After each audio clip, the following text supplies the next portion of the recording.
Hello,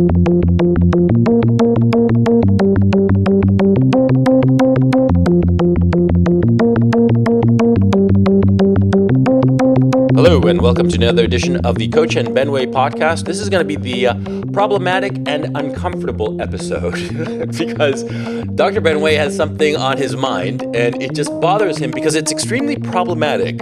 What is the problematic issue on your mind, dear doctor? So this came out of a discussion we had almost as an addendum to our discussion on the Civil War, which may or may not have come out by now. Hopefully it has. Yeah. So you all get to enjoy that. I had recommended at the end of that episode that people, if they were interested in a deeper cut of the Civil War, read a book, The Civil War: A Narrative. It's a very long 3-volume history of the American Civil War by a man named Shelby Foote. Shelby Foote was perhaps the most compelling talking head on the Ken Burns Civil War documentary. His presence just overwhelms the screen because he's almost like a bottoms-up view of history, very knowledgeable about the language that people use, what they would eat, the sort of day-to-day details. Yeah, and also just to comment on that, just a quick parentheses. He had the southern drawl to him, and he was so welcoming. That was the thing that you liked, because the other historians tended to be either very aggressive in how they were presenting information, or they were you got the sense that they were on an agenda. I'm thinking of the northern historian, this black woman whose name slips my mind. You got a sense Fields. You got a sense that there was an agenda going on. And there's this other historian that Ken Burns also interviewed, who seemed like a hard salesman. Okay, but Shelby Foote was just so compelling and welcoming and very seductive. Really, I think he was the best part of the documentary. So go on. You were saying about Shelby Foote. Absolutely. Well, that documentary made his book. I mean, it was well known amongst people who knew about the Civil War and whatnot. In fact, what's his face, the man who wrote All the President's Men, not All the President's Men. Sorry, Bob Woodward. All the King's Men. No, All the King's Men. Robert Penn Warren. Robert Penn Warren actually recommended that Shelby Foote appear on the Civil War documentary. Really? Oh, that's he had appeared in Ken Burns' earlier documentary on Huey Long, right? And he said, "I hear you're doing a documentary on the Civil War." I'm sorry, I'm going to do my Robert Penn Warren impression. You got to talk to Shelby Foote, and so he introduced him, and the rest was history. So as a result of that book becomes famous. He sells 1 million copies. Becomes he's like, you made me a millionaire, Ken. Good, thank you very much. Yeah. So in the a few years ago, 150th anniversary of the Civil War, I think the 50th anniversary of either the first or the final volume of Shelby Foote's Civil War narrative comes out. So the Modern Library, of which Shelby Foote was a board member, produces a very handsome edition, hardbound, beautiful photograph of the Matthew Brady photographs as the cover, nice heavy slipcase for the book, and it came with like a little volume of essays, just to, that's titled American Homer: Reflections on Shelby Foote and his classic The Civil War Narrative. And there's just people in there whom you would anticipate: John Meacham. I think Ken Burns said a little something.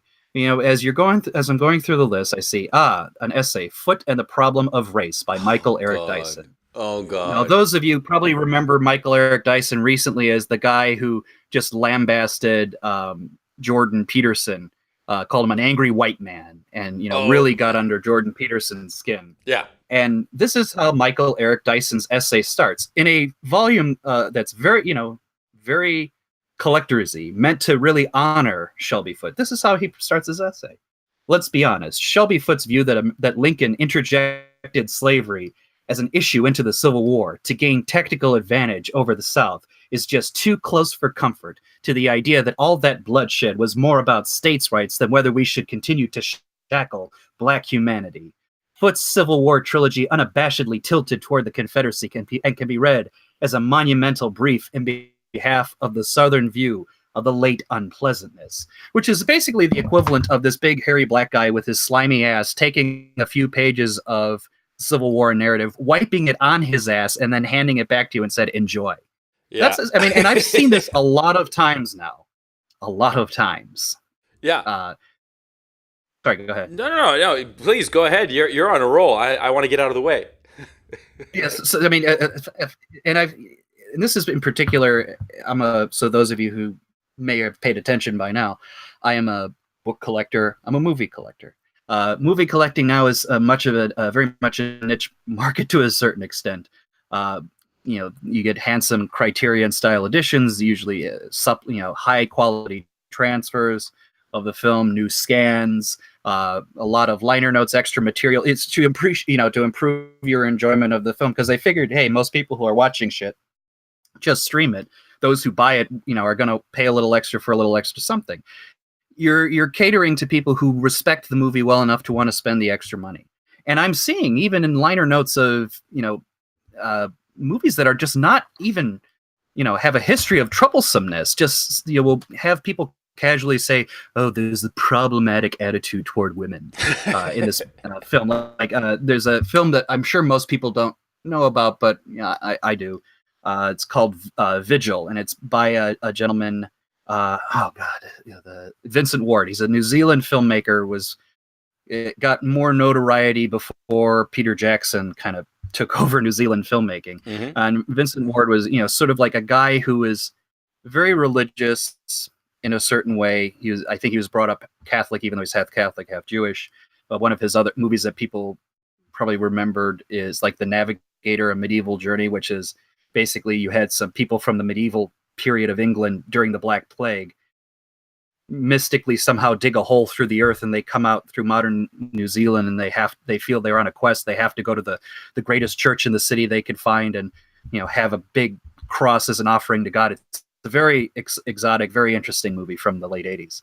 But his first movie was this just a rural story, really big on the elements and living in the harsh wilderness, called Vigil. And there's a young girl in there, and it goes kind of telling her story. But there's an essay in this film that just starts talking about the problematic view of women out of nowhere, out of left field. No one's expecting this to come in. It's just, are you really going to just let this attitude come in willy-nilly without questioning, just shit on everything that you're going to have? I mean, do you really think that that's going to improve anybody's appreciation of the film? You think that this somehow improves the art form by just using repetitive cliches that are standard tropes of left-wing pseudo-intellectualism of the moronic sort of armchair psychologist millennial variety? Is this the kind of deteriorated non-thinking that we have gone to, where we actually will print these shitty words in a nice bound liner notes copy that you're going to put in a film that people paid an extra premium to enjoy? Fuck you if you think I'm going to just sit back and enjoy this, but it's not like I can do anything there. But this isn't just this is like it's a problematic thing for me. I'll just say that. Yeah, exactly. I mean, like we were just joking right before we started recording this episode that if they do an essay like that about Casablanca, they talk about the how did you phrase it? The issue of Ilsa? I said I've Ilsa, the Ingrid Bergman character. Oh God, I said I guarantee you somewhere in the world someone has written these words. Ilsa's lack of agency in Casablanca is problematic. Yeah, that's a fancy way of saying, it appears that Bogart and Paul Henri, the one was like the sort of Jewish, I guess he's Jewish, though they never really say, resistance fighter against Hitler. He was in the concentration camps and has escaped and is trying to undermine the Nazi regime. Rick, the Humphrey Bogart character, the man who refuses to get involved until his love for a woman forces him to, and he tells her at the end, famously, spoilers if you haven't seen a movie from 1943, you're gonna you have to get on that plane with Victor Laszlo, the Paul Henri character. He says, look, because she loves Rick, she wants to be with Rick, but he says it's more important you go with him. The feelings of two people don't amount to a hill of beans in this world, and you got to go on that plane with him. You may not regret it today, you may not regret it tomorrow, but soon and for the rest of your life, you will. So she follows Rick's advice and does that. Now, I guarantee you, someone has looked back on that and said, well, if this was a real proper movie, she should have just decided on her own. She didn't need a man to tell her. That's agency. Agency is about whether she has control over her actions. Well, she shouldn't. In a good patriarchal society, she should not. She never should have been with Rick to begin with. Okay, I mean, the greatest sex of her life, probably. I mean, that is basically what's hinted at. Though, of course, a movie from 1943, they're always dressed to the nines, right? And yeah, the closest it gets to it, where they're in a Paris hotel room and he pops a champagne bottle. That's as close as they get to it, insofar as showing the sex act. But yeah, that's what's implied. It's basically saying our burning passion for each other, our sexual spark or whatever, is less important than this cause, which is a noble sentiment. Yeah, but they'd shit all over it. Yeah, and I completely agree. But the thing is, see, the SJWs, what they have is they have moral self-confidence. They have a vision of their beliefs that they are morally good, and they pursue them. That's the problem with our side. We don't have that moral self-confidence. We do not have the ability to say, this is good and this is bad. This is what we should aim for and this is what we should avoid. We don't have it, okay? And so they are winning precisely because of that in this world, post-God, if you will, post-morality, foundational epistemic certainty. This is what we got. The people who are the true believers of the craziest ideology are going to be winning. And we who are more moderate, more whatever, we're going to lose because we don't have that moral self-confidence. So we have to get that moral self-confidence to win, to combat this craziness. That's my thinking, at least. Well, and I'll tell you what is so disgusting about that sort of fake moral attitude, because it to me seems a song and dance routine. I disagree. I think it's genuine. I think it's completely misguided and absurd. But I think it's genuine on the part of the SJWs. I know that if you look at the ideology, it's impossible for them to be genuine about that, because if you really look at what their arguments of morality constitute, they see morality as nothing more than the exercise of power forces over humanity. In other words, it's the reading of Foucault, which is basically a shitty reading of Nietzsche, which is might makes right. Foucault's notion is, well, might doesn't necessarily have to be physical force. It's about language and the constructions of thought. Mm-hmm. And when you get into that attitude and you say like, oh, well, it's problematic because Ilsa, isn't really an agent in this affair, or you think that your morals are this, but they're really nothing more than a byproduct of this group trying to enforce their control over that group. The only reason they're able to make these arguments is under the fundamental belief that what you think is concrete and universal is not, and ergo, I'm just there to undermine you. I honestly don't think they have any moral positions beyond undermining everything. It just logically, they can't hold it. I mean, that's the nature of the postmodern, post-structuralist view of these things. There is no grand narrative, and are sort of being half-assed about everything. They have a grand purpose, and that purpose can only be destruction. It's like, rubbing, you have essays like that pop up in various things that are meant to be preserved. Like I said, the reason you have these certain editions of films, these certain edition of books, what have you, is because people have decided, for whatever reason, and even if it's only a few hundred people, for us, this is worth it. This is something we're building up. You're trying to be constructive, but this is the nature of deconstruction by its very nature is destructive. It's dissolving that which has been put up. So this idea that they have a moral compass guiding them is farcical. Like I said, they have a purpose, but it's not moral. Okay, let me phrase it then. They have a self-confidence in their aims that we do not have. I think they are confident in that they're confident in the fact that they know they can undermine our confidence. That's what I would say. Well, yeah, but it takes a certain brand of confidence to be able to say, Ilsa's lack of agency is problematic. That kind of ball-faced bullshit. It takes a certain degree of chutzpah to say that. Okay, so chutzpah, yes. You can't dismiss it. They have a certain confidence, a kind of confidence that you might not like, but they do have a certain confidence. Okay, if you don't want to call it a moral self-confidence, you want to call it something else, fine. But the thing is, see, from their point of view, they have this vision, misguided, self-contradictory. I'll grant you all of that. I'm not disputing that. What I'm saying is that they have a vision of what they can attack as being bad. Okay, when I say a moral self-confidence, and they don't have a problem attacking that which they consider bad. You see what I mean? And no, they can certainly attack, and they know what they want to attack. But yeah, for them to even say that, it's bad. I don't think they have any stronger foot to stand on than we do. I think the only matter is that no one ever really pushes back on them on that front. And I think what we have to have, or what is, I think anybody should have, is in the face of a dissolution, deconstructive disillusionary force is something that's more, you can, certainly be deconstructive with regards to their thought, because frankly, their thought works best when you don't think about it, because that's how they move forward. But in the face of that, you're basically trying to argue that what we have is worth defending, worth preserving, and yes, we're going to build something up as opposed to tear something down.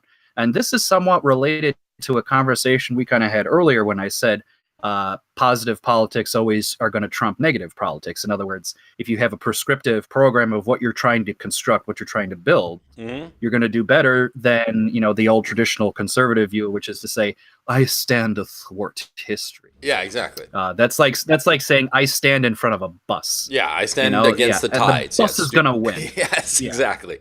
Yeah. The thing is, see, okay, insofar as the SJWs, I admire the fact that they are able to mobilize people to single-mindedly say shit that is just absurd. It takes a certain degree of brilliance to be able to pull off that magic trick. Okay, you can admire your enemy even as you despise him, okay? Or respect a tactic or recognize that they have a particular strength in one area or the other, okay? So nobody, I just preface that so no shithead says to me, oh, you're turning SJW, coach. No, fuck off.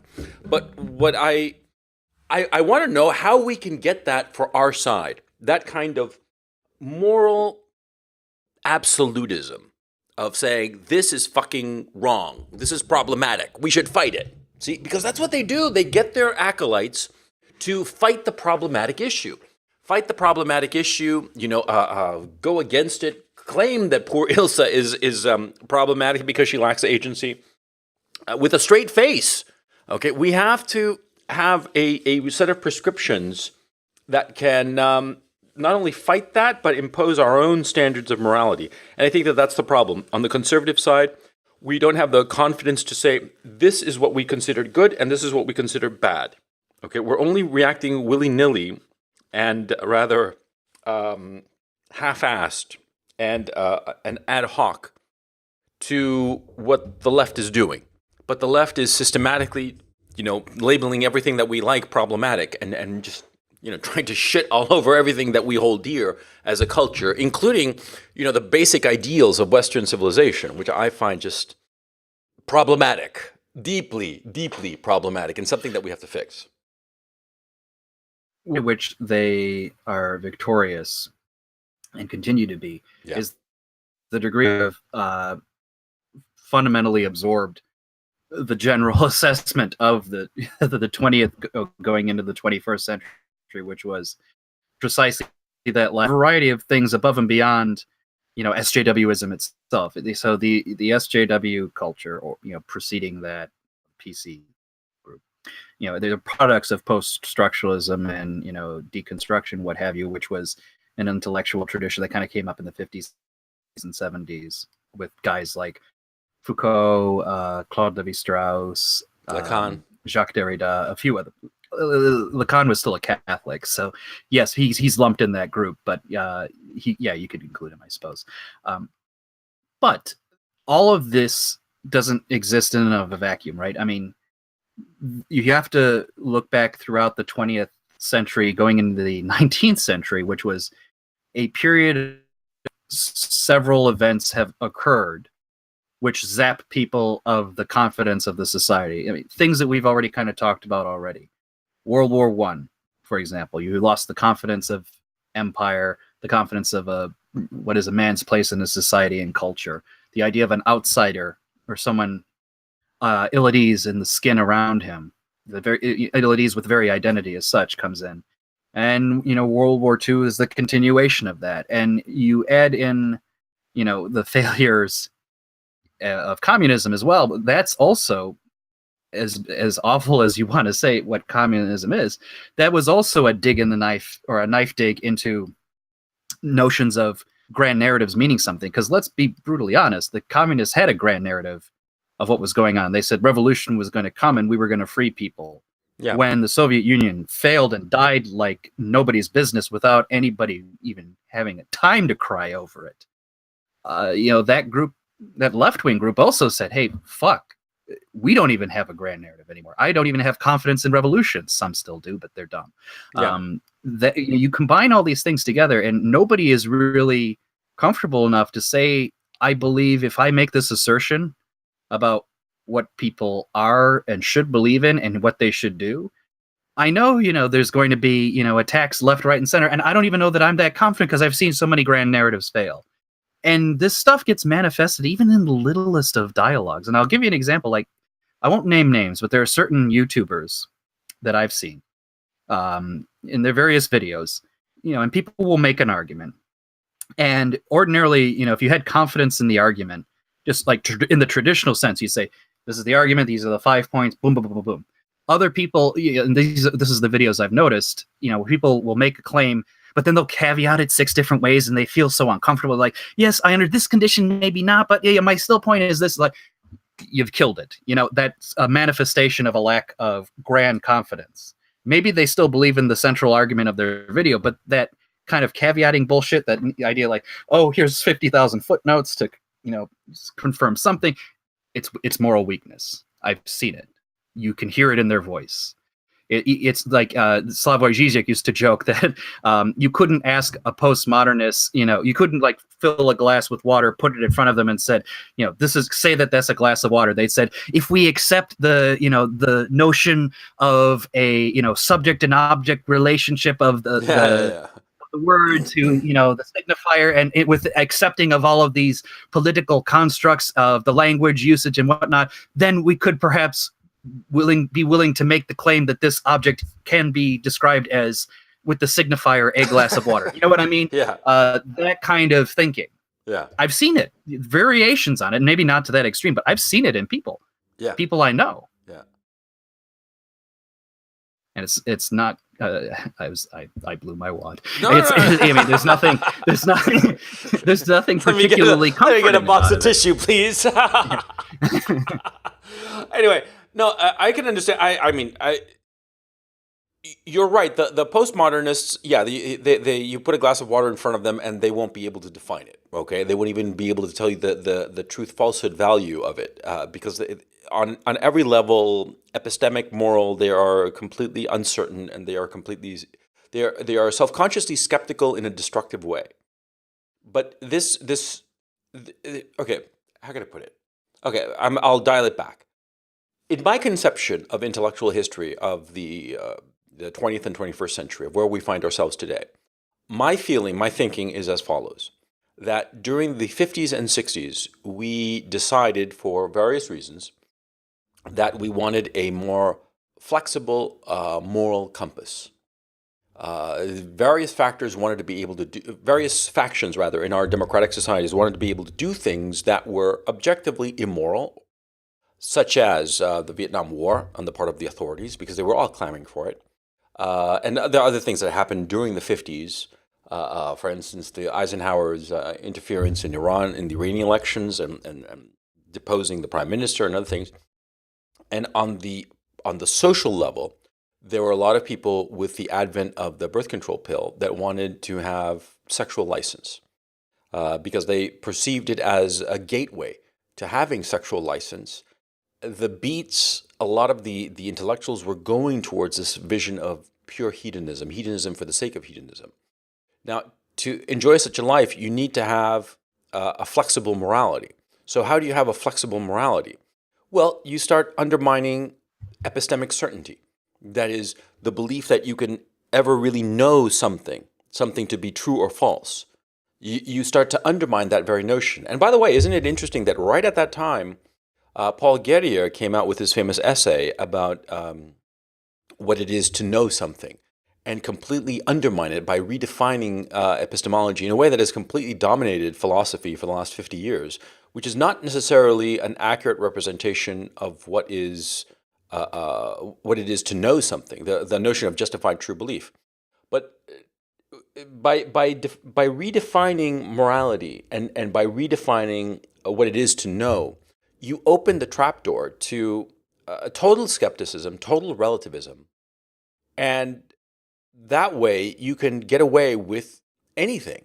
Literally, you can get away with anything. You can do anything, and you can ultimately say anything, and just shit on everything, and nobody's going to counter it because nobody has the epistemic or moral self-confidence, because objective morality, objective notions of knowledge have been so undermined over the last 50 years, 50 odd years more, that today nobody can say this is good and this is bad, this is true and this is false. Nobody has the self-confidence to say that except the crazies.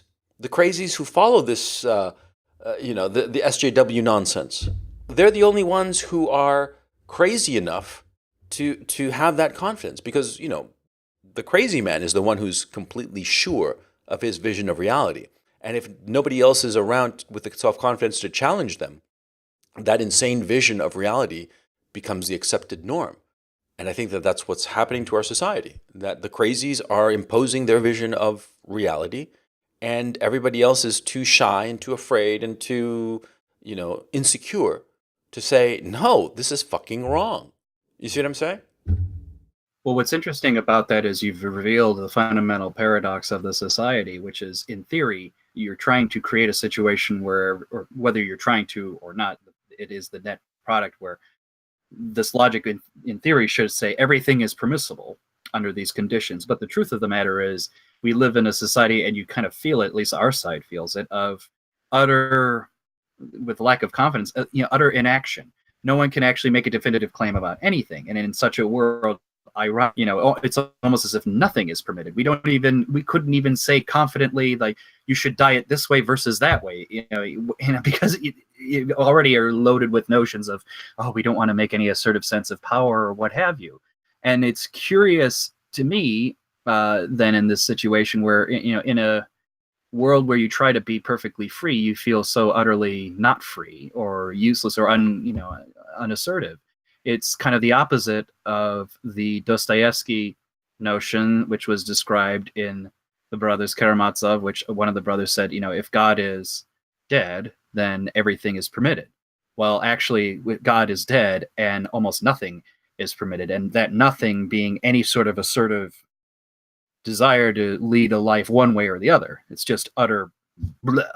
You're just fulfilling, as I said before, in a robotic kind of way, you're fulfilling needs. It's like, we can't even say assertively that dressing up a little boy in makeup and wigs and having going around saying, I'm a drag queen.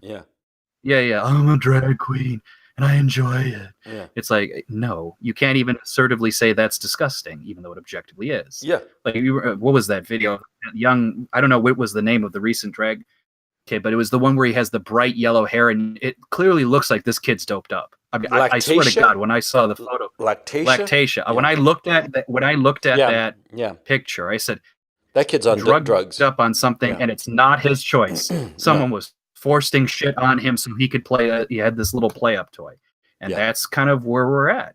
Yeah, and, I think that's it's funny. It's severely disturbing, by the way. I just want to go on a quick parenthesis about that boy. That boy, I pray to God that he doesn't wind up killing himself in the next 10 years or so. Or whenever he hits like in his 20s, mid-20s, that decade is going to be horrifying for him, because he's going to realize the horror that he endured. And God knows what hormones and what have you they're giving that poor child. I mean, child services has to go there. See, they go and bother, law-abiding people and take away their children, or threaten to take away their children, which is almost worse, I would think, because sometimes the threat of something horrible happening to you is worse than the actuality of it. And yet this child is being clearly abused for the amusement of the mainstream media and other people who have interest groups, right? he is being perverted and nobody says anything. And nobody has the self confidence to say how horrifying that is. I'm sorry, I just had to rant about that child because I feel so sorry for that boy. Well, it's a manifestation of this. Like there's another thing I'd said before with it's we no longer have a freedom to build up the society or the way of life we want to. The freedom now is merely to engage in our, appetites uninhibited. Yeah. And unfortunately, that just makes us a slave to the appetites, no matter how disgusting the appetites may be. And like I said, that kid, whenever I see it, there was one of the popes in the Middle Ages during the worst periods of the church had a little boy, a young sort of boy at his papal coronation, painted in gold, nude, dancing around for everybody to enjoy. And that's exactly what I thought when I see a little kid like that. I mean, that's the level of twisted kind of consumptive abuse that we're kind of dealing with here. And it was unnerving, but it's in a way like we had talked. I think we had mentioned before. Is like, who is there anybody out there who's really capturing the twistedness of what we're kind of dealing with? I think of literature. There's one of the best translations of a title, or mistranslations, if you will, I ever came across was the first novel of Michel Houellebecq. Mm-hmm. So Michel Houellebecq's book in French is Extension du domaine de la lutte, which is extension of the area of struggle, which in French is a reference to that's language that was used in sort of communists and philosophical how you maintain the revolution under certain circumstances, particularly after the Soviet Union's gone. And that's all about how everything was just reduced down to, consumption of fulfilling sexual desires and lack of any kind of directive sense. That book is mistranslated so perfectly into English as whatever. That's the title of whatever. And that's kind of like the attitude. It's certainly Houellebecq's attitude if you ever see him interviewed. But that the idea, the notion that there's like what he captures fundamentally is there's a done life that we all kind of have right now. I say all, that's harsh. Many of us have. The idea that the society writ large is just, there's little I can do about it. There's little I can do about our lack of reproducibility. Might as well bring in immigrants. There's little we can do about having, moral restrictions on this, that, or the other. I'll just let people do what they want, whatever. There's, you go down the list, right? That's the general notion, whatever. Yeah, of just like rolling over and just rolling away. I mean, it's like lying in bed and just rolling over and giving your back to whatever unpleasantness is going on and just ignoring it. That's what it is. And I just don't know how to. I don't see an honest path whereby we can change it. We who are living in the society can change it, short of a civil war or being supplanted by a morally more self-confident populace. That's why I often think that maybe the Muslims, who whatever their faults, the hardcore Muslims, they have a clear moral perspective. Throw the gays off the rooftops, and women in niqabs, right? And two steps behind their man. You don't have to agree with it, but they have a clear moral point of view. And isn't it funny that all these SJWs and such, they scrape and bow towards the Muslims who have this clear point of view, I mean, I reject Muslims. Okay, I mean, I reject the notion of Islam in Western society because Western civilization is a Christian civilization. It is not Muslim and is not to be usurped by the Muslims. Too many people fought too hard for that to happen. But you have to give the devil his due. These people have a moral self-confidence, and the feminists, you've seen those pictures, those famous pictures of those feminist ministers of cabinet ministers of the Western democracies when they go to Saudi Arabia or Pakistan or Iran or whatever. They all put on the veil, or whatever it's called over their heads, and they're all like bowing and scraping subserviently. Yeah, they're all feminist tough chicks, tough, tank girls, when they're in the West. But the second they rub up against somebody who doesn't take their shit, they chill the fuck out and shut up and sit there quietly in a corner. Does this make any sense? I see your argument, but here's the thing with regard to Muslims that confidence comes from, because frankly, they're not, nobody is outside of the modern condition. It's just the condition we all live in. Mm-hmm. So if there is confidence in the Muslim community, where does it come from? And I'll get to the because I'll tell you, he's actually not saying they have a real legitimate moral compass. His argument in the book is they actually they succeed in the West by just gratifying male appetites. In other words, that they are fundamentally just a religion of the modern times. Funny enough, they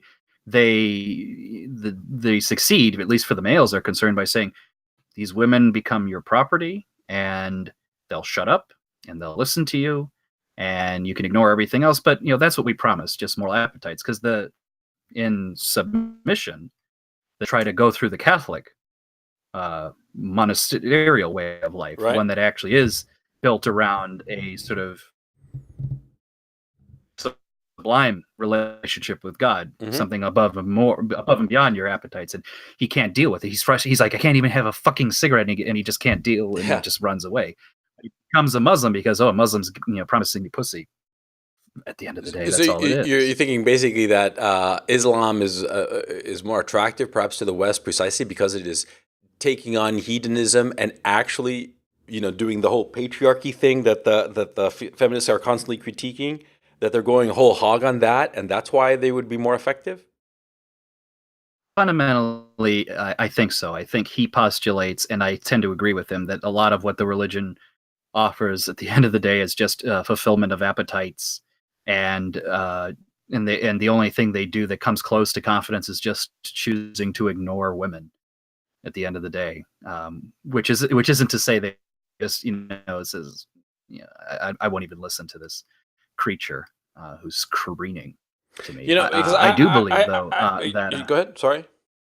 Please continue. I was going to say, I do believe, though, with regard to feminists, that I think a lot of them, and I've seen it in real life, as in just observing the news and various commentary, what have you. A lot of them actually do want to be dominated. They just realize that the men they're with aren't going to be in the process of dominating them, and they're in the process of they're exercising their domination over said men. But a lot of feminist push comes to shove, particularly with third wave feminists, sort of post the 60s, with a second wave of feminism, which was all about I want my abortion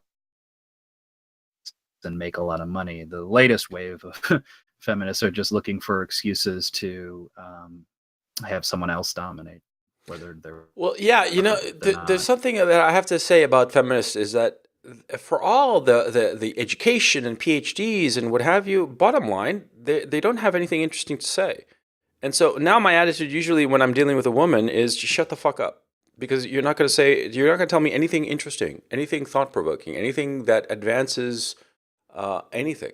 I mean, I have to say it, and I don't care if it sounds sexist as all get out. You guys know me. But bottom line, it doesn't seem to me that women contribute anything of any intellectual interest. And they should just shut up, because they've had their chance. They've had their chance over the last 30 years, 40 years. With all this feminist bullshit, everything, ever since, what's her name, Firestone and Betty Friedan and all this shit, right? Okay, fine. You were unshackled from the kitchen. Now say something interesting.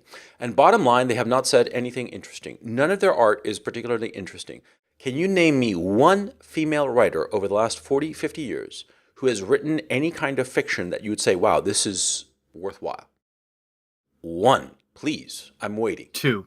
Oh, go ahead. Two. I'll give you two. I will give you, and neither of whom would be called feminists. Mm-hmm. Flannery O'Connor is a Catholic in the South. Okay. Well, she's not a Catholic, and I never thought that highly of her. But okay, fine. And who else? Well, that's not my problem. That's yours. And Joan Didion, who No, actually, she's I a think shit writer. more so her nonfiction. She's a shit writer. No. No, she's a shit writer. It's just She nonsense. did. Yeah, No, that is absolute nonsense. Oh, come on, come on. She's a crap writer. She's not doing anything that your heroes of the New Journalist weren't doing before and better. She was doing it contemporaneously with them. I don't necessarily feel the need to say, that Tom Wolfe and Hunter Thompson, just wiped the floor with her. She was doing her own variation on that. Okay, fine. I think her take on California is perfectly legitimate. Okay, well, neither of them are feminists. Okay, well, neither of them are feminists. I don't know about Joan Didion. Is she a self-conscious non-feminist? Well, let's put it this way: a lot of feminists hate the fact that she didn't go out of her way to prove that she's a woman, and has it's a straight accuser of being just like a white Protestant sort of conservative. Things that are completely outside of being a conservative, and even that's loosely defined. Things that are fundamentally out of our control. Well, okay, fine. You're a white Protestant. Insofar as feminists are concerned, they haven't produced a goddamn thing worth a damn.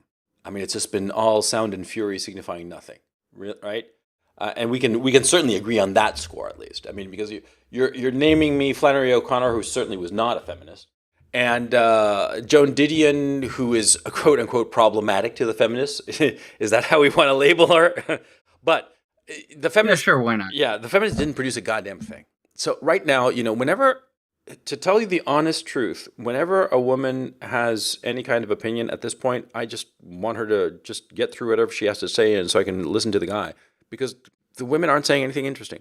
They're boring, and they should just shut the fuck up.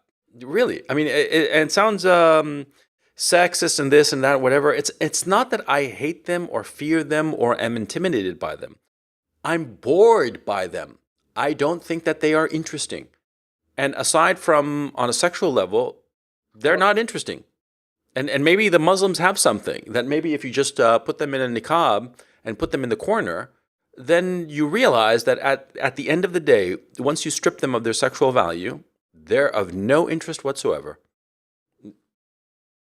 I don't know if maybe I'm just a weirdo guy who thinks too deeply about it, but as soon as it doesn't matter how attractive said woman is, as soon as she starts talking the slogans of feminism, which frankly require no thought at this point, I think she immediately stops to be attractive. Yeah, I've had that. I've encountered situations like that where I mean, it's weird. Any physical motion, just like boom. It's like I could see the.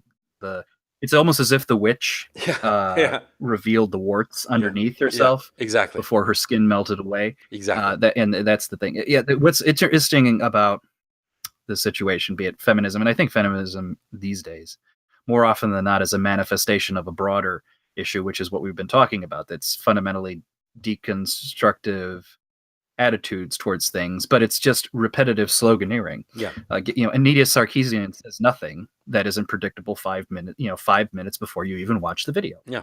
That she posts. I don't even know when the last time she posted a video was. Yeah. I know exactly what she's going to say. I know exactly what she's going to be critical of, and I know exactly her line of argument. And I don't think she's ever challenged herself. And she, her famous dictum, like everything is problematic, and you've got to point that out. Oh God. Well, that requires no effort. That requires no effort to simply turn to the wall and say, "That wall, you're problematic. Book, you're problematic. Carpet, you're problematic."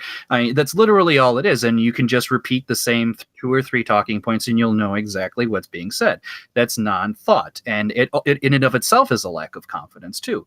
It's simply repeating, the same phrases over and over again in the hopes that things will change in front of it. And eventually, and this is why they never like debate, and it also is a manifestation of their confidence, because they know they'll lose. Yeah. Even if they do convince themselves, they win by not listening to you and just repeating what they said. So it's a use to actually talk to them. And it's, again, useless whenever I hear, people on the conservative side say oh, the power of our arguments will win through. The power of your argument assumes that there is mental faculties all around. And frankly, the lack of confidence on their side, our side, all around. There is no debate to be had because there is no mind receptive of the debate. Yeah. Because there is no foundation in the society willing to take it as the foundational layer to build a new edifice, right? Any kind of debate, in theory, is a manifestation of what we were talking about earlier in America, which was compromise. Debate that I'll listen to what you have to say, I'll adjust accordingly, or you will adjust according to me, and we'll find a middle ground that works for everybody. There is that requires some sort of shared values or foundation to build upon, and we don't have that, and there's nothing that will be built except on quicksand. So don't debate, and don't try to find the common ground. Try to build the fucking foundation. That's the goal right now. We can't even aspire to be level 1 or floor 1 on a tall building of a great society. We have to build the fucking foundation. We have to get the basement set. We have to get the supports up, and we've thrown all of that out. Yeah. Yes. Yeah. Because ultimately, I think that where we're at, I think that we're in this weird issue between the ethno-state and white identity and the individual. That's the fight. My thinking has always been it's the family unit. It's not the race and it's not the individual. It's the family unit. If we focus on the family unit, we got something going for us. Because the family unit, how are you going to be against the family, right? The nuclear family. I mean, fuck this gay marriage and lesbian marriage and polyphonic whatever marriage. No. Man, woman with lots of children. That is the basic building block of every society. You cannot have a successful society if you don't have families. That's the atom of a successful society, not the individual. The individual is just an electron, and a race is just stupid. It's because then you spiral into purity tests. Are you? It no longer becomes an issue of the white people versus the brown people. It becomes an issue of the more white people versus the less white people, or the white people from certain areas and the other white people from other areas. It's this purity spiral that goes absolutely nowhere, and that winds up eating itself, right? And of course, on a political level, it's just unpalatable. It's just. I do not understand why so many relatively smart people keep insisting on the notion of a white identity. It is so unpalatable politically to so many people who are white. Okay, so it's not going to happen. You should base it on families, but that's my approach to this. That it has to be based on families and not on the individual. You were saying? Well, I'm not going to throw Susan is trying to do white identity just for the sake of trying to have strength in numbers when they're being picked off one by one. I understand why people need to do that. I would say with regard to the family, yes, it should be a foundation. And what's disturbing, and this may be a little tangential, but it's related to the topic at hand. One of the things I hear, even though superficially I think a lot of people would try to agree with the counter argument of what I'm about to say, is like, I am shocked and disgusted whenever I see people justify anything like inheritance. So I'll take, so let's say you, as the patriarch, you make all of your money for your family. You won't you're not going to spend it all in your lifetime because you don't want to be selfish. You say to yourself, this will be what I give to the next generation of my blood, my offspring, and I die. They use it. They build from it. In theory, that should be what happened. Yeah. There's a lot of people in our society now, especially on the left, who said, we should just tax all of that money, or that should just be subsumed back into the greater state, yeah. the greater mechanism. Yeah, because it's not like this. It's not really a society, because that assumes more communal holisticness than there really is.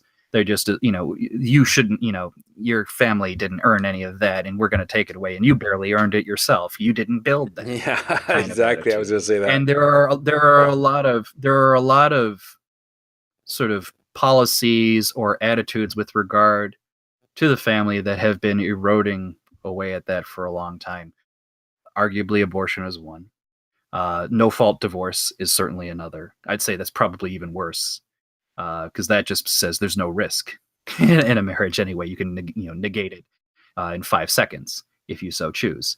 All of these little, like you said, social services deciding under its own merits to take a kid away or not under certain circumstances, like in the case of the drugged up transvestite child, one would say, yes, this is actual abuse. In other cases, it's like, oh, I think you looked at that kid a little too cockeyed. I'm going to take it. from you. That, we've already atomized people, the family away, and so it's that is something that I think is going to be a very hard battle to fight. But it's certainly one that's very concrete, and you can understand. Everybody understands family. What is unfortunate, though, and unfortunately see it in a lot of people in my class. By my class meaning, my economic class. Uh, I know too many people who've had bad family experiences, and it's not the kid's fault. It's the continuation of the shit that we've been living in. A lot of people I know come from broken families, divorced. A lot of people had a father or a mother who just was a complete fuck up at the job, Mm. and they adopt their politics around this horrid experience that they have. So to just argue that, like, well, the family should be whole, they'll just turn around in a non-thinking way and say, my family was shit and I'd never, impose that upon everyone. And my response was, well, the reason your family was shit is because nobody forced them, or no society created a situation that says this is actually something important. You got to fucking work at it. Yeah. No one ever actually forced them to do it. And unfortunately, we have a lot of people who were born, even if they're not technically broken families in the strict sense of the word we use now, which is divorce and one parent gone. It's broken in a sort of moral sense, and so it's almost like if you were abused as a kid, you become an abuser yourself. If you had a shitty family as a kid, you're going to make another shitty family, or you're going to just avoid families altogether, and you're just as broken. So that's something I think is going to be the hardest battle to win, and it's also the most important, which is to try to have a good have people treat their family well. I'm actually shocked to and I still count my blessings that my parents are still together, and they bitch and moan about each other from time to time, but my family, at least the immediate family, is still very cohesive. My fiance's family is also fairly cohesive as well. It's very especially, and she's out of a country that is known for not giving a shit about families anymore. Yeah, well, I don't think it's indiscreet to mention that your fiance comes from the UK, and yeah, in the UK they don't give a shit about the family, and they treat children horribly there. By the way, I've never understood this idea of sending children to boarding school, but that's for another conversation.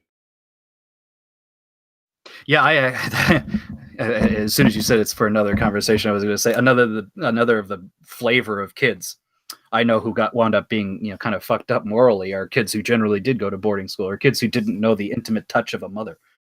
As that's came across weird, but it's true. You know what I'm saying? Yeah. Of course. I mean, you're not talking about any kind of sordidness. You're talking about a mother lovingly taking care of children, especially at that age between being a toddler and beginning puberty. That they really need that. Children really need the parents, and I see that with my own toddlers. My children are 5 and 3, and they need that parental care and that that notion that everything is okay. Okay, they need it, and for their self confidence, to be confident about the world and going out into it. And they need the encouragement of parents to say, yeah, go ahead, you'll be fine, you'll do it fine, and they do it, and they are fine, and it gives them a little bit of self confidence every day. But yeah, I think that the problem is exactly as you said it, that the society has deprioritized the notion of the family, and so a lot of people figure that they can get away with being shitty parents, and that's perfectly fine. And we have to re-emphasize that. We have to reemphasize that, and we have to have a concrete argument to whenever somebody says, well, I had shitty parents, we have to be able to say, yeah, you had shitty parents because your society was not paying attention to parenting and prioritizing it. But we are going to prioritize it. We are going to make sure that as a society, we view parenting as an important task, and mothering and fathering in being legitimate occupations, tasks, responsibilities, and that they are very discrete one from the other, because mothers and fathers are very different. And yeah, because like for example, I noticed the difference between mothering and fathering with my kid, my 3-year-old son. We were at this play area. This was like a couple of years ago. My son had or a year and a half ago, son had just started learning how to walk. Okay. And I'd never really thought of the difference between mothering and fathering, you know? I mean, not consciously, okay? Subconsciously or instinctively, yeah, sure, but on a conscious level, this is what happened. We were at this play area. It was like an indoor play area in a mall, kind of like a place where you could park your kids for a while, where you had to do some shopping or something. They had attendants there and what have you. And some of the kids were there with their parents, but most of the kids were sort of like running around on their own because, like I said, it was just to park the kid for a bit. And I was there with my son, and you see, there were these little plastic motorcycles, and he was small, and he was just starting to be able to walk with some degree of confidence, right? And so he wanted to get on the motorcycles, yeah. Like I said, little plastic motorcycles that he'd sit on it and with his little feet, push it forward. And so my wife would just pick him up and put him on the thing whenever he wanted to. And then he'd push it around for a bit and get bored, wander off, do some other stuff. And then my wife left, and it was just me. And he'd say, "Well, pick me up and put me on the motorcycle." And I was lazy, and so I started saying, "No, no, no, no. Why don't you get on yourself?" And I taught him how to do it. It took me longer to teach him how to do it than if I had just picked him up, right? But it saved me. I was thinking to myself, well, I'll teach him how to do it. And so it'll save me having to do this like 6, 10 times, right? Because, the kids are kids, right? And that's exactly what happened. I taught him really well how to get on the little plastic motorcycle. And the next time he wanted to get on, I just told him, "Remember how you got on before? I showed you how to get on before." And, oh yeah, right. And he got on, right? That's the difference between mothering and fathering. Because later on in that afternoon, he was just hopping on and hopping off all on his own. He didn't need me. And that's the difference. That's the difference between mothering and fathering. And there is a valuable difference between the two. One comforts, but the other sort of like cajoles. And that should be prioritized in our society. It should be valued. It should be encouraged.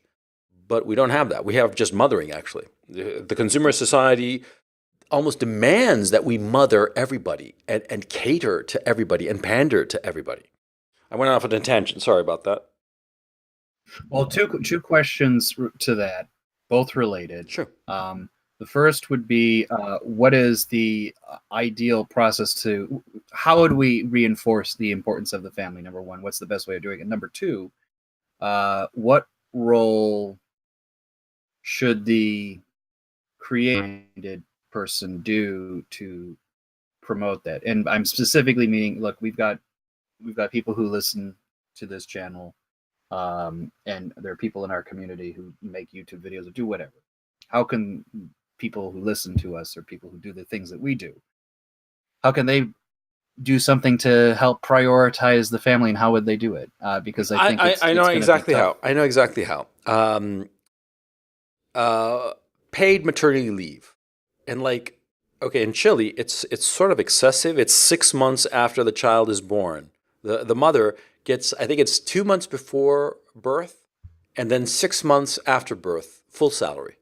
Okay, and then after that, if they decide to stay with the kid, they get like half salary.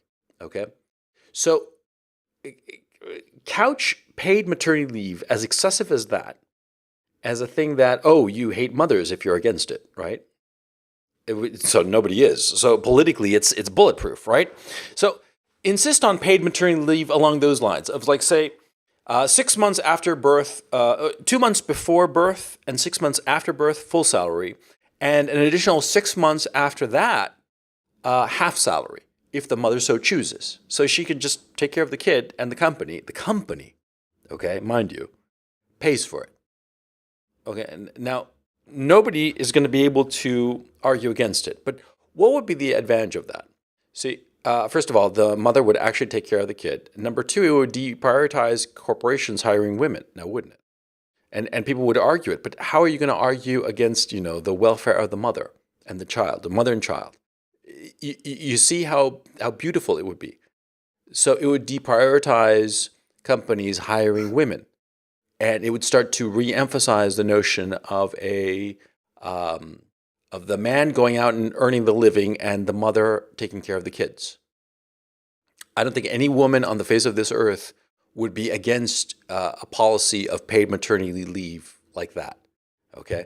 And the feminists who would be against it, the mothers are a majority. They tell her, shut the fuck up, okay? And so I think that would be a very effective strategy. And it would, because the only ones who would not benefit would be corporations. Okay. But we should not be living in a society that is dedicated to the improvement of corporations. America is not General Motors. Okay.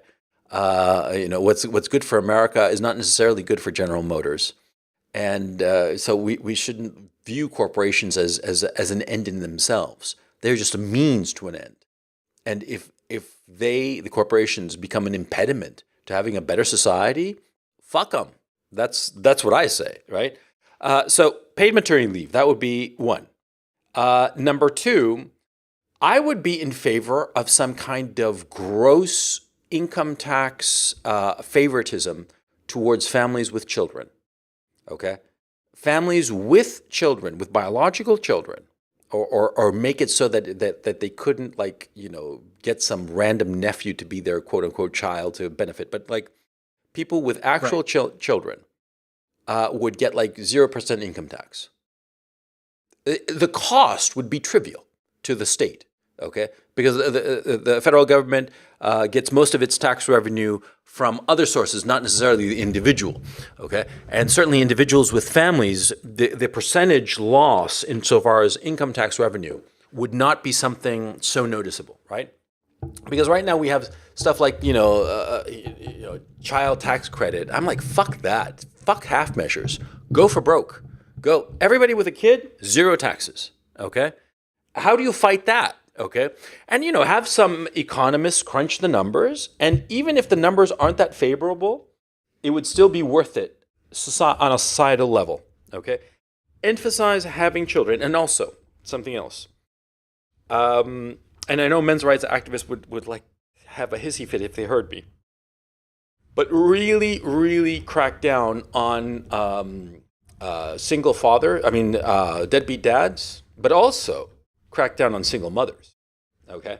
I mean, make it clear that a single mother is not going to be acceptable, that she has to corral and wrangle the husband or the father of the children to contribute his fair share and have some sort of penalty against her, okay? So that she doesn't become just a weight on society. Because, let me rephrase it. Crack down on the single mother in such a way that it delegitimizes having children out of wedlock, that it delegitimizes having children without a father around, okay? I have not thought through precisely the policy for that in particular, but, the paid maternity leave, corporate paid maternity leave, and the state rescinding income tax, all income tax, on families with children, I think that those would be two very, very powerful incentives. Or at least you'd be removing disincentives that have prevented some people from having children. I mean, just have a totally pro-family platform. Have a platform whereby, out and out say that our priority is the family, the nuclear family, the family that produces children, okay? And just really pound the table with that notion. I think that would be politically, very, very effective. You'd convince a lot of people, and the naysayers would not have much political footing to oppose you. I mean, how on earth do you say no? Women shouldn't have paid maternity leave. Do you honestly think that feminists would be dumb enough on a political level that they'd be dumb enough to say no, that shouldn't be the case? Because maybe corporations will not be in favor of hiring women in the future? Do you honestly think that would happen? No way could they argue that. Because even if they argued it, it would be politically suicidal. You see what I'm saying? So they would still argue it. That's the nature of the beast. Yeah, they would still argue. But they'd lose. They'd lose. Imagine Anita Sarkeesian saying, no, we shouldn't have paid maternity leave because then it'll disincentivize corporations from hiring women. What would most normal women do? They'd say, fuck off. That's what they'd say. A little twist they used to do it, but that's neither here nor there. Look, on the policy-wise side of things, yeah, certainly either what you said or variations of what you said seem viable, interesting, make a lot of sense. But it's gonna, I would say that's a goal, at least an interim goal, to, or step one, or a step, I should say, on the road, putting the family at the center of attention. But I would say that almost what you need to do before that is get people strong enough and confident enough in saying that the family is worthwhile. It should be preserved and defended. It's a source of strength. And, and maybe this is the since we're coming up to the sort of end of a reasonable length podcast episode, I'd say, to leaving thought would be this.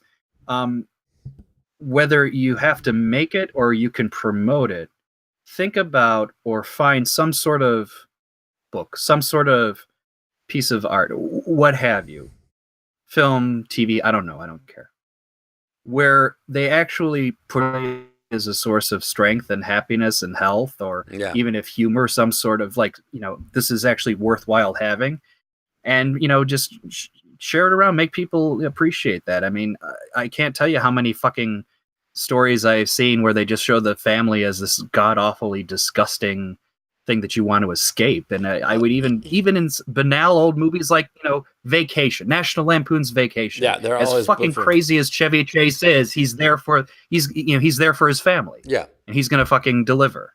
Did you ever see the movie The Family Stone? Sounds very familiar. I might have, but it was with what's her name from The Godfather? The Kay Adams from The Godfather, and Craig T. Nelson. They were married in the picture. They were the matriarch and patriarch of this big family, and it was with Luke Wilson or Owen Wilson, the brown-haired guy, not the blonde one. Luke Wilson. Yeah. And what was the name of the woman? She dated Woody Allen and Annie Hall. What's her name? Diane Keaton. Diane Keaton. Right. Diane Keaton. Yeah. Diane Keaton, Craig T. Nelson, The Family Stone. It was about a family. They were all adult children. Okay. And it was a very good movie. And it was like, of course, they had problems and issues, like, because, there's no movie. There's nothing interesting going on. But they were a loving family. Okay. That's a movie that's worthwhile because that's like a normal family. Okay. And of course there are problems, and of course there are family fuck ups, and of course there are, issues between children and parents and all the rest of it. But retrospectively, I think of it as a very both psychologically sophisticated picture. I mean, I saw it years ago, but it was a psychologically sophisticated picture on the one hand, and on the other hand, it depicted a loving family. They were not they were not dysfunctional in that stupid parlance. I hate that word, dysfunctional. I just, because the very notion that something has to be functional or else it is dysfunctional. Functional for what? Okay, it has some purpose. Is it a fucking machine? Is it like a piece of a factory that, it's dysfunctional, we have to replace it? What the fuck, But anyway, this family was not dysfunctional. I mean, they had their problems like every family, but it was an interesting picture. And it was one that showed, a happy family, and we should prioritize that because a family is the only way future. That's, What? And see, that's where you asked me to leave people with a note. I think this is two very specific things I want people to do after listening to this episode. First thing, in the comments section, I want you to find a movie or relay a movie that you're aware of that actually portrays the family, even if they're kind of kooky and crazy, in a sort of, light that it's worth preserving. This family is either, like I said, a source of strength or a source of health, healing, whatever that the individual needs in order to grow. List that movie in the comments, whether it's that movie or a movie someone else posted. I want you to find that movie and recommend it to a friend, particularly a friend who did not have a good go at the family in their background, and try to share that kind of. This sounds so corny, but try to share that why that value with them. Yeah, you may not be successful at all. So be it. What's the worst case that can happen? You get someone to talk about how they had a bad family background, and then maybe you can talk about it, and you have a source of conversation of what might if you had this bad experience, what can you do going in the future to avoid it? How can you be a better person than the people who reared you were able to give you or whatnot? I think that's minor victory in the path towards reassembling some notion of moral confidence. Yes, exactly right. And so on that more cheerful note, this has been the Coach and Benway podcast. I'd like to thank you very much for listening to us. I'm Coach Red Pill for Dr. Benway signing off. Take care and take it easy.